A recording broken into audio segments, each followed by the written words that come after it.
창세기 30장 1절에서 24절 말씀으로 제목을 이렇게 정했습니다. 우리의 약함 가운데서도 하나님은 승리하십니다.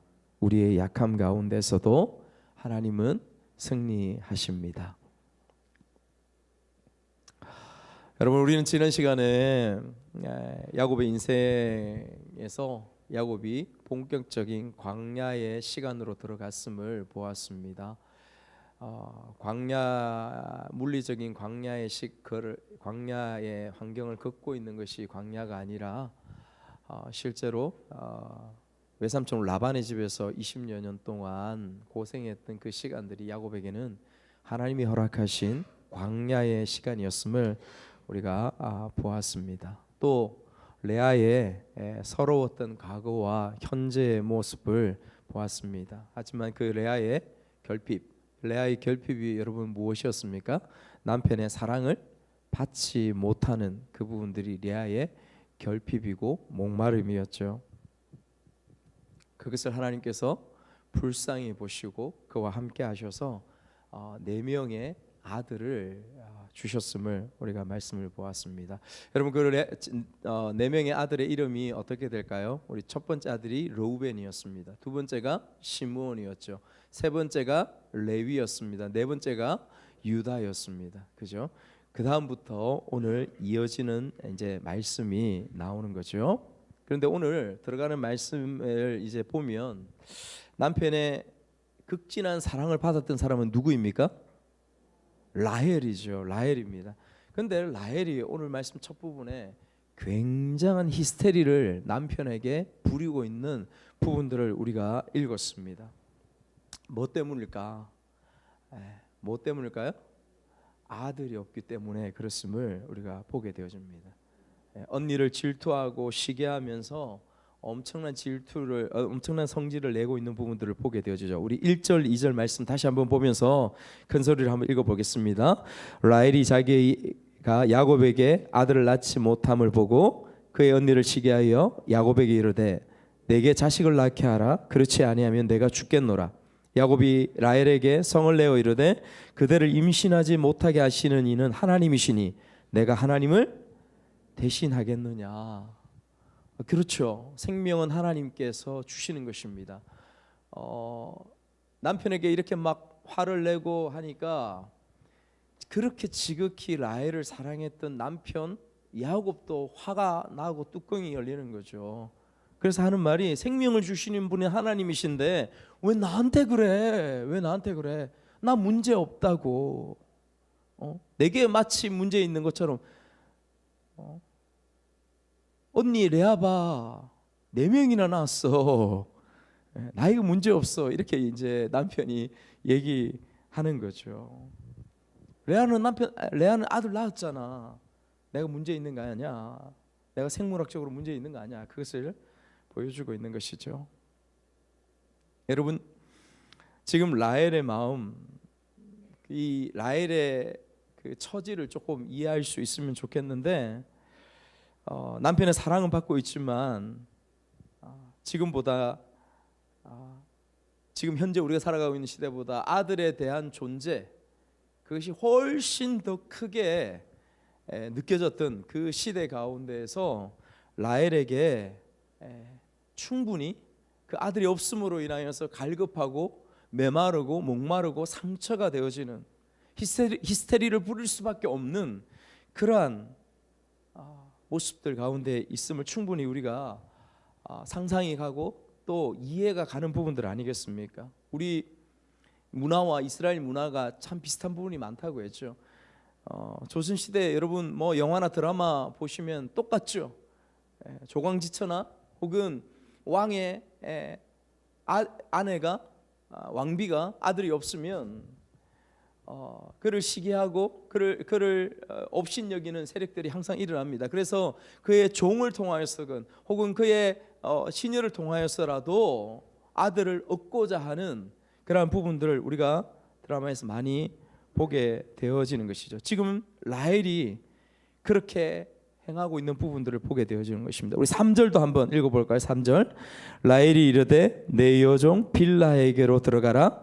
그가 아들을 낳아 내 무릎에 두리니 그러면 나도 그로 말미암아 자식을 얻겠노라. 빌하. 예.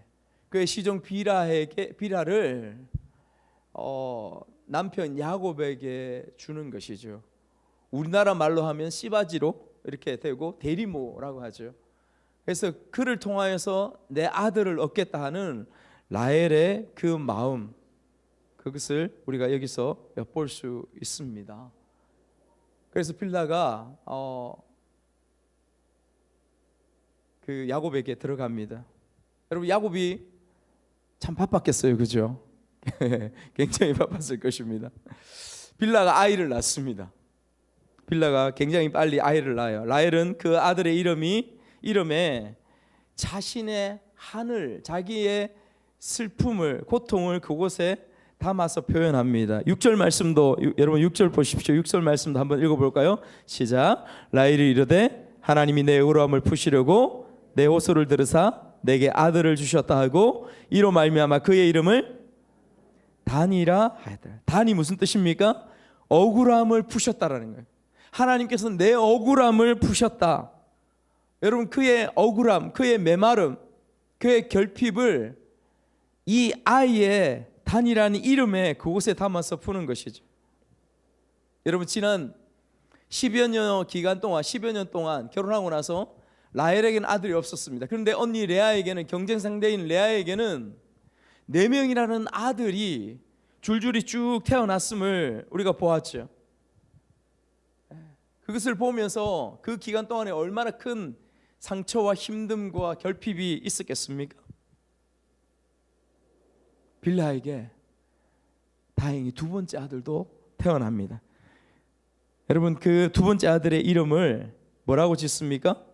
납달리라고 짓습니다. 7절 8절 제가 한번 읽어보겠습니다.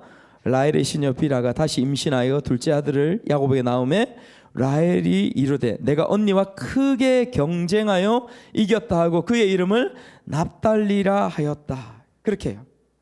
경쟁하여 이겼다, 싸움에서 이겼다, 전쟁에서 이겼다. 이 뜻이 뭐냐면 납달리.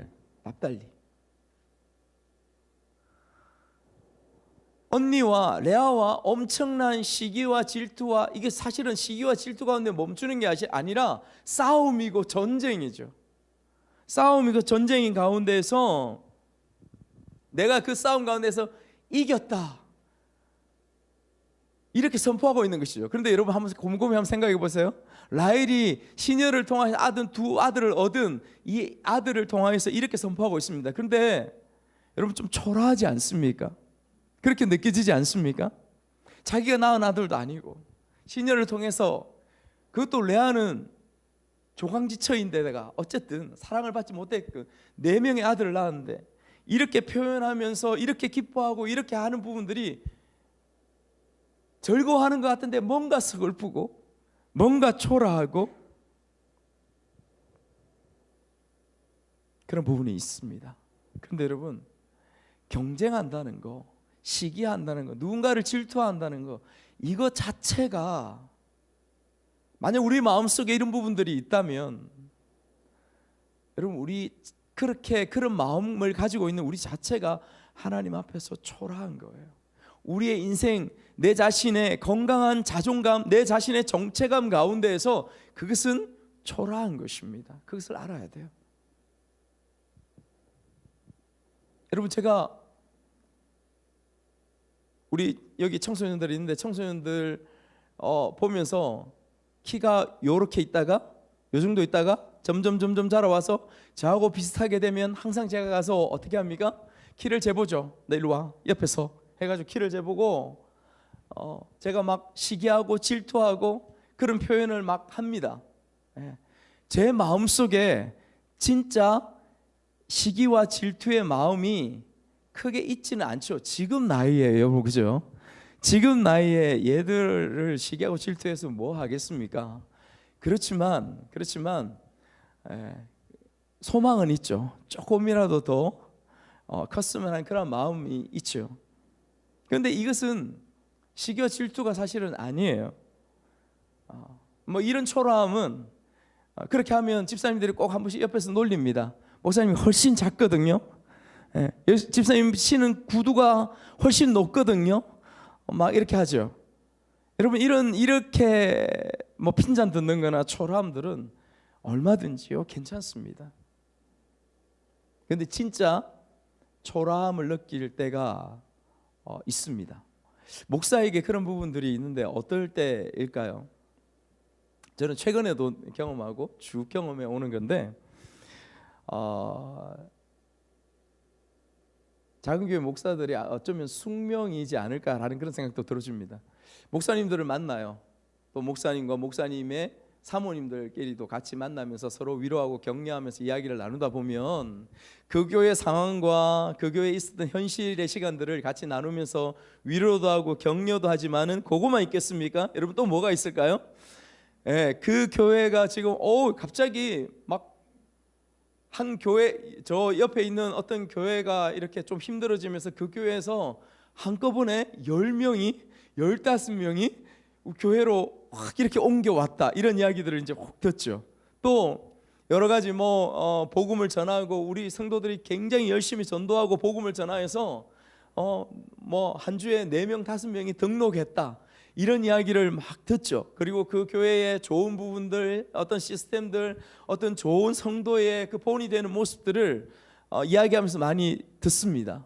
그러면 잘했다, 너무 좋다, 그분 참 훌륭하다, 이렇게 이야기하지만 들으면서 인간인지라 마음의 부러움이 일어날까요? 안 일어날까요?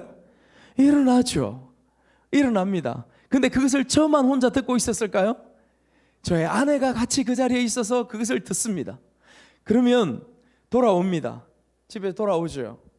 종종 아내가 그 부분을 다시 이야기하고 리뷰를 꼭 합니다. 리뷰를 하면서 여보, 우리도 그 교회처럼 이렇게 하면 안 될까? 여보, 우리도 우리 교회 이런 부분들이 좀 부족한 것 같아. 이런 부분 우리는 못했잖아. 그러니까 우리는 그렇게 안 되는 것 같아. 저희 아내 지금 안 듣고 있죠? 자주 이야기하는 건 아니지만 항상 이런 부분들이 있습니다. 여러분, 저는 그런 생각 안 하고 있을까요? 들으면서 도전받고 이런 거 실천해 보고 싶고 이런 건 너무 좋겠다, 이런 마음을 가지고 있죠. 근데 꼭 한번 와서 그렇게 한번 확 끌고 놓으면 그렇게 좋게 생각하고 있던 마음들도 거기에서 또 화가 나기도 하고 그런 부분들을 경험하는 것이죠. 그런 이야기를 듣고 여러분, 첫 번째 그런 그 자리 가운데서 제가 도전받고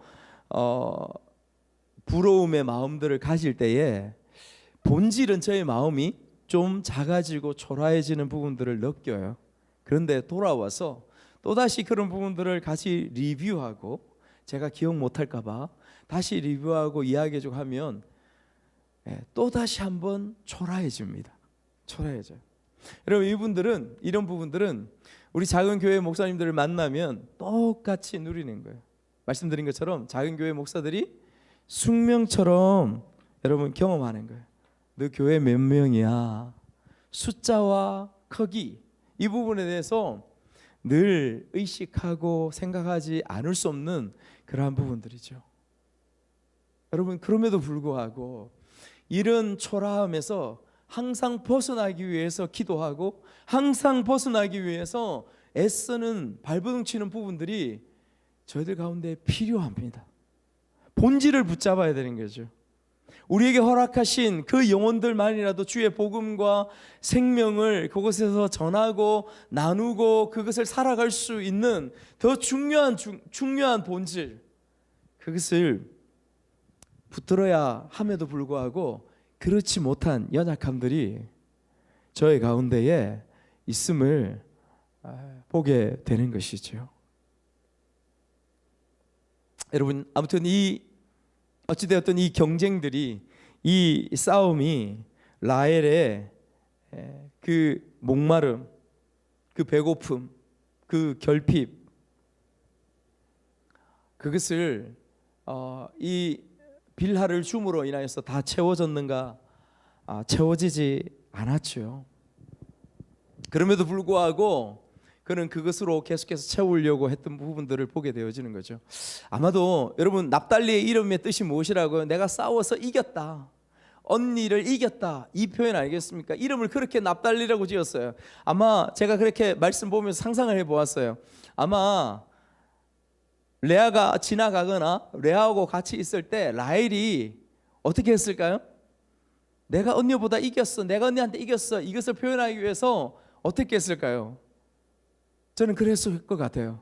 납달리, 납달리, 납달리 어디 갔어? 납달리 어디 갔어? 이렇게 하지 않았을까?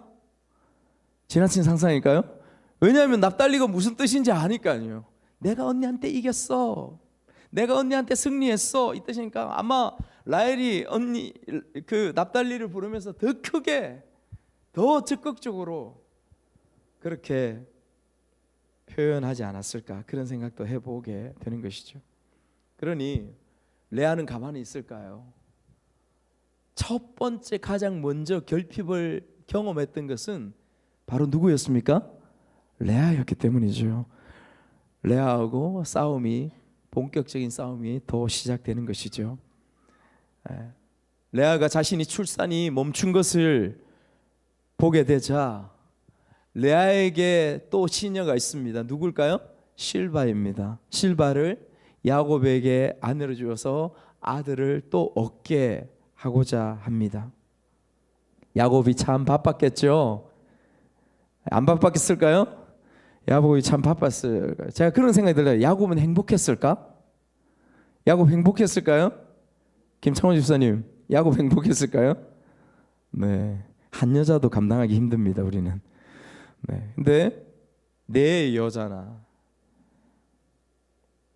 행복하지 않았을 것 같아요. 이런 싸움들, 이런 전쟁들 가운데서. 실바 역시 두 아들을 낳죠. 어떤 아들을 낳습니까? 각과 아셀을 낳습니다.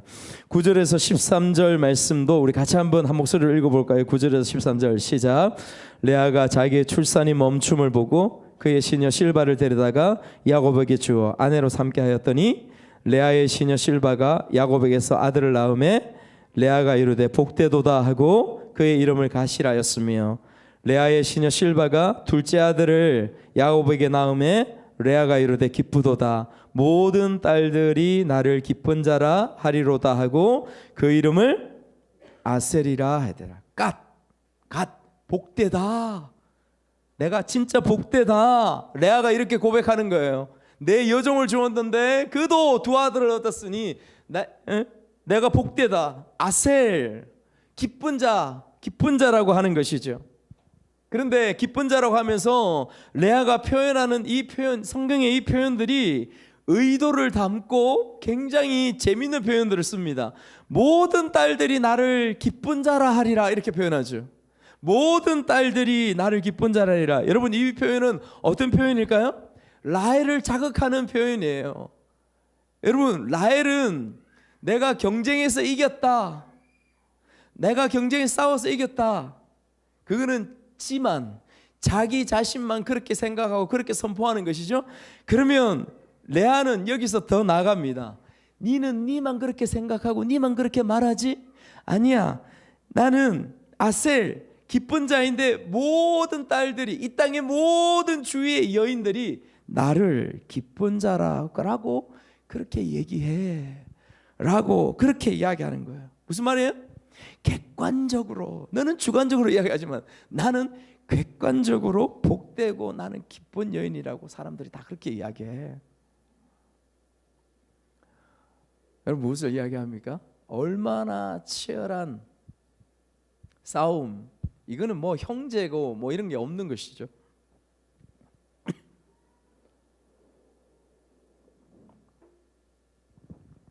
근데 이런 모습을 보면서 우리가 느껴야 되는 마음이 있었습니다. 초라하다, 그런 마음들을 느껴야 된다고 생각을 합니다. 또 말씀을 한번 볼까요? 그러던 어느 날 하루, 여러분, 밀 거둘 때에 르우벤이 합한 채를 발견해요.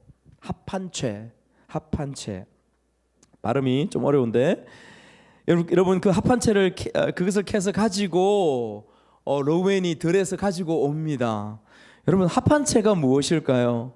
합한 채, 여러분 잘 들어보십시오. 합한채는 식물인데 마약 성분이 있어서 체험제가 뭘까요, 여러분? 체험제 지금으로 이야기하면 비아그라, 성적인 욕구를 돋우고 한다는 비아그라, 그 다음에 진정제, 그런 역할들을 진정제로 역할들을 하면서 그렇게 쓰여졌다고 당시에 그렇게 기록되어 있습니다. 향이 굉장히 자극적이고 특별히 생긴 모양이 또 참 이게 특이합니다.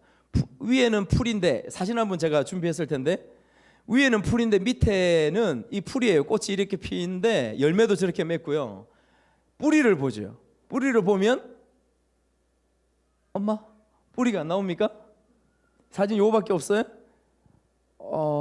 제가 준비한 사진이 이게 아닌데, 뿌리를 보면 어떻게 되냐면 사람의 몸처럼 그렇게 생겼습니다. 사람의 다리처럼 그렇게 꼬고 있고 이렇게 하고 있는 부분처럼 생겼어요. 그래서 사람들이 이 식물을 보고 이 뿌리를 보고 당시에 그렇게 여겼다고 합니다. 이것은 수태를 하고 아이를 가지고 수태를 하는 데에 굉장히 유익한 식물이다. 실제로 그런 효능들이 있었고, 그래서 그렇게 쓰임 바 되었다라고 그렇게 하는 것이죠. 근데 여러분 한번 보십시오. 르우벤이 청소년이죠. 이때에 청소년인 르우벤이 여러분 이 합한채를 어떻게 알았을까요? 여러분 이 대목에서 우리는 생각해 봐야 됩니다. 여러분 우리의 청소년들은, 우리 아이들은 우리가 생각하는 것보다 훨씬 더 많은 것을 알고 있을 가능성이 많습니다. 무슨 말인지 아시겠어요? 모르시는 것 같아요. 우리가 하는 것보다 우리 아이들은 훨씬 순진하지 않습니다.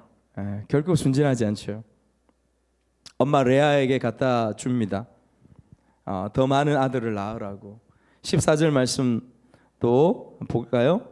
밀 거둘 때 르우벤이 나가서 들에서 합한채를 얻어 그의 어머니 레아에게 드렸더니 라헬이 레아에게 이르되 언니의 아들의 합한채를 청구하노라. 여러분 여기서 청구하노라 뜻은 라헬이 레아에게 그 합한채를 갖다 주니까 라헬이 그것을 보고 눈이 번쩍 뜨인 거죠. 저거 내가 가져야 되겠다 해가지고 언니 레아에게 와서 간청을 하는 거죠. 간구를 하는 거죠. 그래서 여러분 여기에 청구하다라는 원어의 뜻이 뭐냐면 간절히 애걸복걸하면서 간절히 구하다라는 그런 뜻을 가지고 있습니다. 아마 라헬에게 가서 막 애걸복걸하면서 울면서 그 합한채 나에게 달라고 그렇게 하지 않았을까 싶습니다. 그러면 언니가 동생에게 줄만도 한데 그냥 공짜로 주지 않습니다. 왜냐하면 싸움이고, 왜냐하면 전쟁이기 때문에 그냥 주지 않고요. 어떻게 할까요? 거래를 합니다. 어떤 거래를 합니까? 어떤 거래를 할까요? 네가 내 남편을 빼앗아 갔는데 하면서 내가 오늘 내 남편에게 들어가겠다. 여러분 이 합한채 사건을 통하여 이 말씀을 통하여 우리가 볼 수 있는 건 뭐냐면 오랜 시간 동안 야곱이 레아를 멀리하였다. 레아가 살고 있는 움막에 가지 않았다라는 부분들을 우리가 여기서 엿볼 수 있는 것이죠. 네. 여러분 15절 16절도 우리 같이 한번 읽어볼까요? 15절 16절도 레아가 그에게 이르되 네가 내 남편을 빼앗은 것은 작은 일이냐? 그런데 네가 내 아들의 합한채도 빼앗고자 하느냐? 라헬이 이르되 그러면 언니의 아들의 합한채 대신에 오늘 밤에 내 남편이 언니와 동침하리라 하니라. 저물 때 야곱이 들에서 돌아오매 레아가 나와서 그를 영접하며 이르되 내게로 들어오라. 내가 내 아들의 합한채로 당신을 샀노라. 그 밤에 야곱이 그와 동침하였더라. 그렇게 말씀하고 있습니다. 여러분 이 합한채를 얻어가지고 라헬이 아이를 가지고 임신을 했으면 얼마나 좋았겠습니까? 그런데 놀랍게도 이 아이를 가지는 것은 라헬이 아니라 정작 레아였음을 우리가 말씀을 통하여 볼 수 있습니다. 이 합한채를 얻은 것은 레아였어요. 레아가 임신하죠. 결국 이후에 주어지는 말씀 가운데서 이 합한채 자체가 우리가 발견하게 되는 것은 무엇이냐면 이 합한채 자체가 생명을 낳아주는 것, 아들을 낳아주는 그런 효과와 그런 능력이 있는가? 결코 전혀 없다라는 것을 우리가 이곳에 발견하게 되어지는 거죠. 마치 그런 것이죠. 여러분, 야곱이 팥죽 한 그릇에 형 에서의 장자의 명분을 샀습니다. 그러나 그렇게 팥죽으로 샀다고 해서 그가 장자의 명분을 가지거나 장자가 되는 것이 결코 아닌 것을 우리가 말씀을 통하여 아는 것처럼, 오히려 그것이 속이고 거짓말하는 하나님 앞에 범죄하는 것임을 아는 것처럼 이 합한채도 똑같은 것이죠. 착각이고 잘못된 지식인 것이죠. 여러분, 우리가 살아가면서 합한채와 같은 그런 부분들이 우리 가운데 많이 있지 않습니까? 나의 결핍과 목마름이 내 마음 가운데 있습니다. 내 삶 가운데 있죠. 그것을 회복하고 그것을 내가 다시 그 목마름을, 그 배고픔을 채우기 위하여서 우리는 합한채를 발견하고 그것을 찾기 위하여서, 그것을 손에 잡기 위하여서 굉장히 애쓰고 노력하는 부분들이 우리 가운데 있잖아요. 그것이 돈이든 그 합한채가 마치 나에게 채워줄 것처럼, 그 합한채가 마치 돈인 것처럼, 돈이 합한채인 것처럼 누군가의 인정을 받는 것, 정욕적인 것. 우리 청소년들은 학교, 어떤 대학을 갈까, 어떤 성적을 받을까, 여러분 이거 자체도 합한채가 될 수 있어요. 나에게 이것으로 인하여 나에게 위로가 되어지고 나에게 평강이 되어지고 나에게 만족이 되어지는 것이라고 생각한다면 여러분 그것이 다름 아닌 합한채라고 우리에게 말씀하고 있는 것입니다. 여러분 한번 생각해 보십시오. 여러분에게 하나님이 아닌 합한채로서 존재하는 것은 무엇인가? 여러분 그것이 있다면 주님 앞에 내어드리고 나아가야 할 줄 믿습니다. 17절에서 21절 말씀, 17절에서 21절 말씀, 오늘 말씀 쭉 보면서 같이 보는데 같이 한번 읽겠습니다. 17절에서 21절 말씀 시작. 하나님이 레아의 소원을 들으셨으므로 그가 임신하여 다섯째 아들을 야곱에게 낳은지라. 레아가 이르되 내가 내 시녀를 내 남편에게 주었으므로 하나님이 내게 그 값을 주셨다고 그의 이름을 이사가리라 하였으며, 레아가 다시 임신하여 여섯째 아들을 야곱에게 낳은지라. 레아가 이르되 하나님이 내게 후한 선물을 주시도다. 내가 남편에게 여섯 아들을 낳았으니 이제는 그가 나와 함께 살리라고 그의 이름을 스불론이라 하였으며.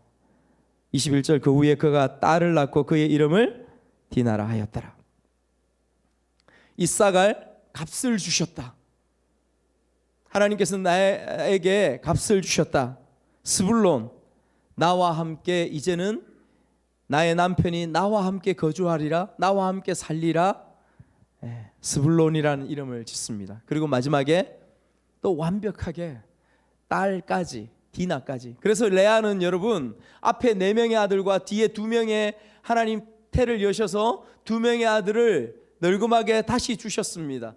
2명의 아들과 한 딸을 주셨죠. 그래서 6 아들과 한 딸을 레아에게 주신 것을 보게 되어집니다. 그렇죠? 여러분 이 모습을 보면서 동생 라헬이 마음이 어땠을까? 라헬이 어땠을까? 합한채까지도 얻어서 그렇게 노력했는데 어떻게 레아 언니에게 또다시 이런, 이제는 뭐라고 표현할까요? 자포자기죠. 이제 라헬의 모습은 그냥 자포자기 하는 거예요. 포기하는 거예요. 모든 것들을 다 집어던지고 이제 절망 가운데에 이제 불가능해, 안 되는구나, 이곳 가운데에 이제 라헬이 나아간 것을 우리가 말씀을 통하여 충분히 짐작할 수 있습니다. 바로 그때 불가능하다고, 안 된다고 했던 그때에 하나님께서 라헬을 불쌍히 여기십니다. 라헬을 생각하셨죠.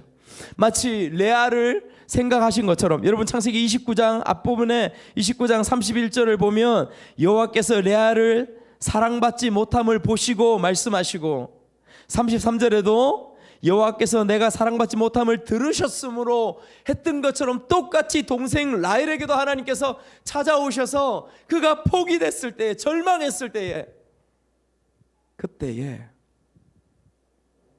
하나님께서 라헬을 찾아오셔서 그의 갈증, 그의 결핍, 그의 배고픔을 풀어주시는 것을 이 말씀에서 우리가 보게 됩니다. 아들을 낳습니다.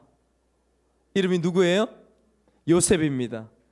요셉에게는 두 가지 중의적인 이름의 뜻이 있습니다. 첫 번째는 부끄러움을 씻다, 그리고 또 다른 아들을 더하다 라는 뜻이 있어요. 부끄러움을 씻고 더하다.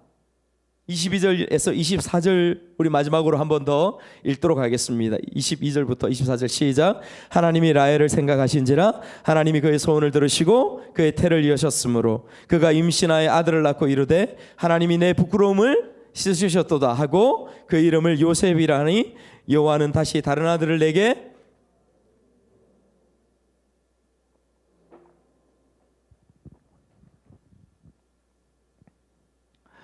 자, 이제 말씀을 이 부분을 통해서 우리가 쭉 말씀을 보았습니다. 이 말씀을 통해서 오늘 하나님께서 우리에게 주시는 궁극적인 이 말씀을 통한 메시지가 무엇인가를 보려고 합니다. 앞에는 여러분 본문에 다 나오는 부분들이기 때문에 좀 뭐 그하셔도 이제는 집중해서 저를 보셔야 됩니다.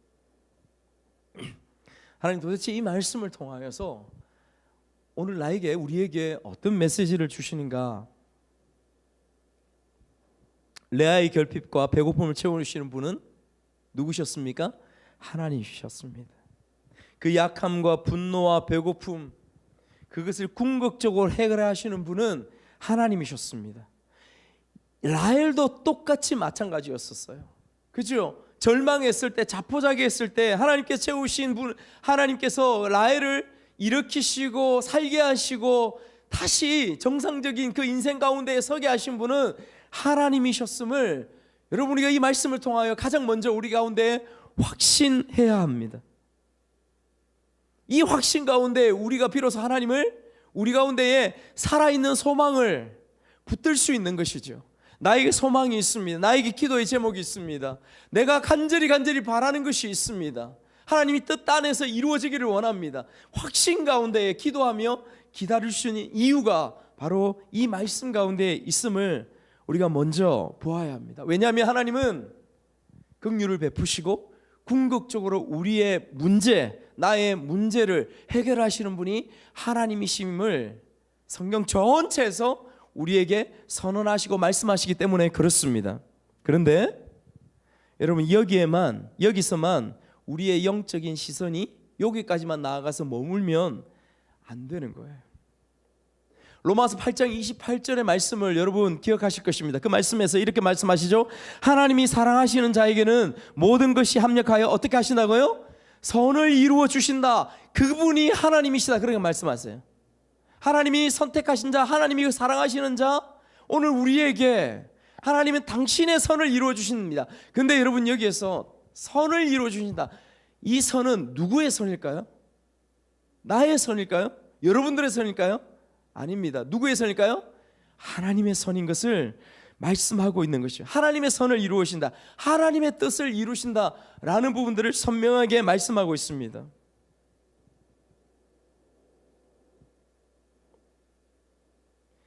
레아와 라헬의 그 결핍과 배고픔, 그 진흙탕 같은 싸움들 가운데에서 여러분 그들을 회복시키고 그들에게 하나님의 뜻을 이룰 수 있는 분은 하나님 당신뿐인 것을 우리가 다시 한번 기억해야 됩니다. 그런데 여러분 보십시오.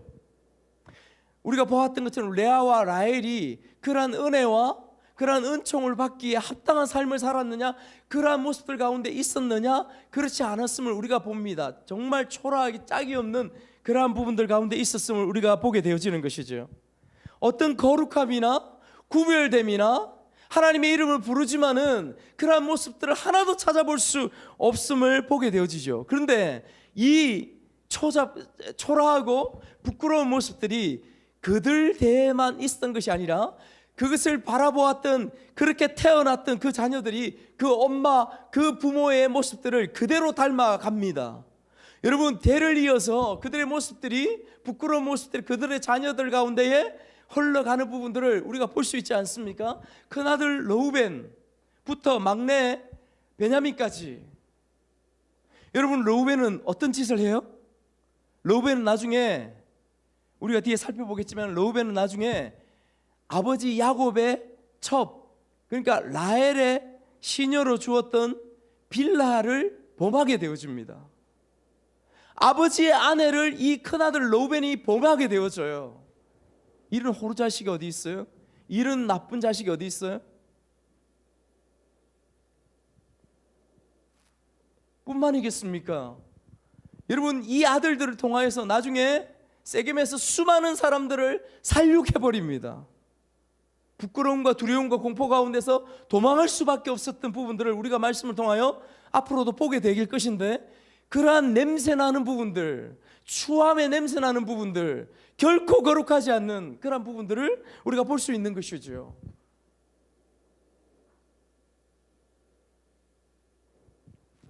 그 연약함들이 이 엄마들 가운데, 그리고 그 자녀들 가운데 그 약함들이, 그 연약함들이 그들 전체를 두르고 있는 부분들을 우리가 이 말씀을 통하여 발견할 수 있어야 됩니다.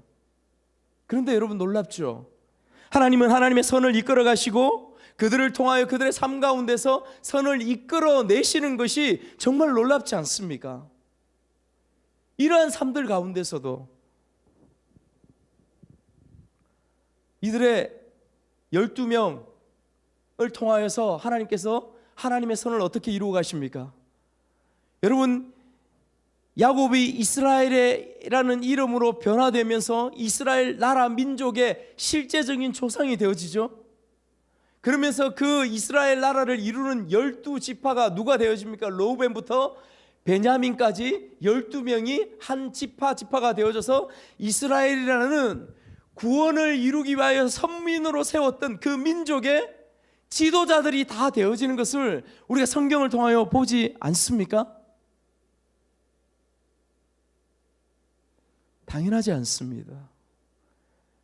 여러분, 우리가 당연하게 생각하고 이것에 감동이 없이 생각하고 그렇지, 그냥 근성 없이 이 말씀을 보면서 그렇게 생각한다면 하나님의 은혜와 하나님의 초점과 하나님의 시각이 어디에 있는지 우리가 결코 깨달을 수 없습니다. 우리의 온 마음과 정신을 집중해서 우리의 일상과 이 자녀들의 실제 삶의 모습들과 하나님이 그 가운데서도 어떻게 일하시고 어떻게 역사하시는지를 우리가 볼 때에 비로소 내 삶에, 우리의 현실 가운데 하나님이 어떻게 이끌어 가시고 어떻게 은혜를 베푸시고 어떻게 역사하시는지, 하나님이 선을 어떻게 이루시는지를 비로소 볼 수 있게 되어지는 거예요.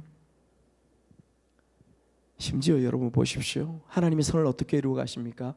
우리를 구원하시기 위한 예수 그리스도, 그 예수 그리스도를 이 냄새나고 이 초라한 그들의 족보 가운데 끼워 넣으셔서 그들을 통하여 이 땅 가운데 태어나게 하시는 하나님의 놀라운 역사들을 이루어 가시는 이 진리가, 이 놀라운 신비스러운 비밀이 이 우리가 읽었던 이 말씀 가운데에 존재하고 있음을 여러분 우리가 발견해야 하는 것이죠. 하나님 이런 분이시라니까요. 하나님 이렇게 당신의 뜻과 선을 이루시는 분이라니까요. 왜 이것이 중요합니까?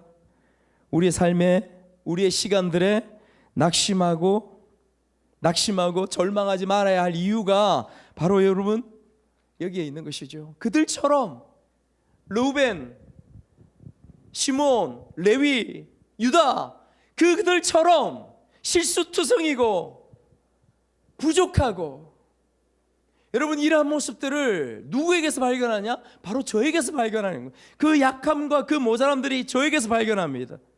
그들의 죄악들이 저에게서 그대로 보여지는 것이죠. 죄를 범하는데 저는 여전히 지금도 발 빠릅니다. 요즘 제가 미치겠습니다. 뭐 때문에 미치냐면, 여러분 제가 신문을 많이 봅니다. 신문을 한 손에는 신문, 한 손에는 성경, 이런 거룩하고 뭐 있어 보이는 이런 표현이 아니라, 여러분 계엄이 있고 내란이 시작되기 전부터 제가 이 세상 돌아가는 걸 좀 알아야 되겠다 해서 신문을 보기 시작했습니다. 그리고 그러다가 뉴스도 듣기 시작했습니다. 유튜브도 보게 되어져요. 시간이 많이 지났죠. 1년이 훨씬 지났습니다.